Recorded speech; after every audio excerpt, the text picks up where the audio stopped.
पहलगाममध्ये निष्पाप भारतीय नागरिकांवर झालेल्या दहशतवादी हल्ल्यानंतर आता भारत सरकारने संयमाची परंपरा तोडून ठेवली आहे। आता निर्णायक आणि आक्रमक भूमिका घेत पाकिस्तानचे हुक्का पाणी बंद करण्यात आले। नमस्कार, मी शशांक आणि तुम्ही बघताय सत्य पे सत्ता, म्हणजे थोडक्यात पण महत्त्वाचं।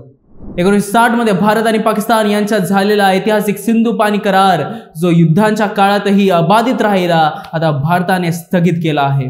हा निर्णय केवळ कागदावरचा नाही, तर पाकिस्तानच्या पायाखालची जमीन हादरवणारा आहे।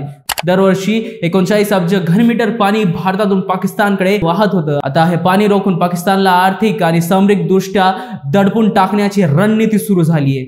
ही कारवाई म्हणजे भारताचा थेट इशारा आहे, जर आमचं रक्त वाहिलं तर आम्ही पाणी नाही वाहू देणार। भारताच्या कठोर भूमिकेचा पुढचा टप्पा म्हणजे अटारी वाघा सीमेवर सर्व प्रकारची वाहतूक आणि संपर्क बंद करणे।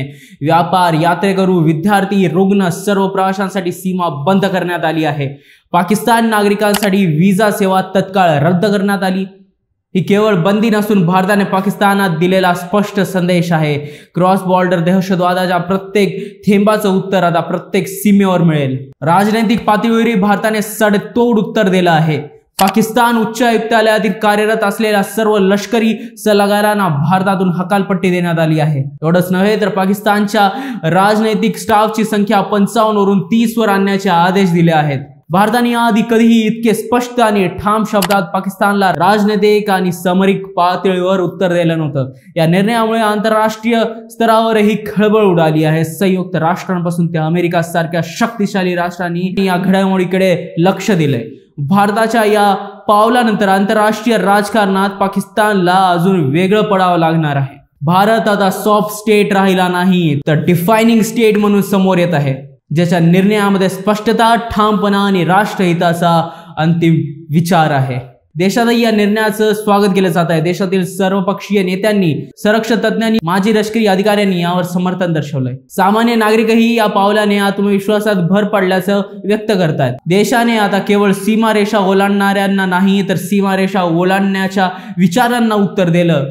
हे उत्तर केवळ राज्याचंच नाही, तर संपूर्ण राष्ट्राच्या आत्म्याचं प्रतिबिंब आहे। निर्णायक, न झुकणारं आणि राष्ट्रीय अस्मितेला सर्वोच्च मानणारं। खरं तर ही घटना झाली तेव्हापासून भारतीय सरकारने, गृह मंत्रालयाने किंवा प्रधानमंत्री कार्यालयाने मीडियासमोर कुठलं उत्तर दिलं नाही।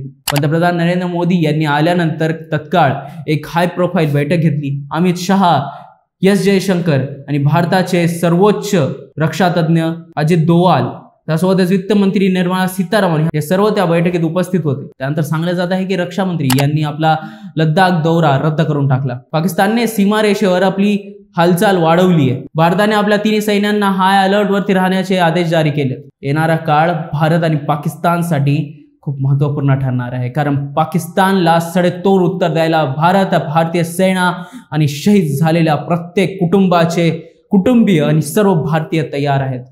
रक्ताचा बदला रक्तात मागतोय भारत।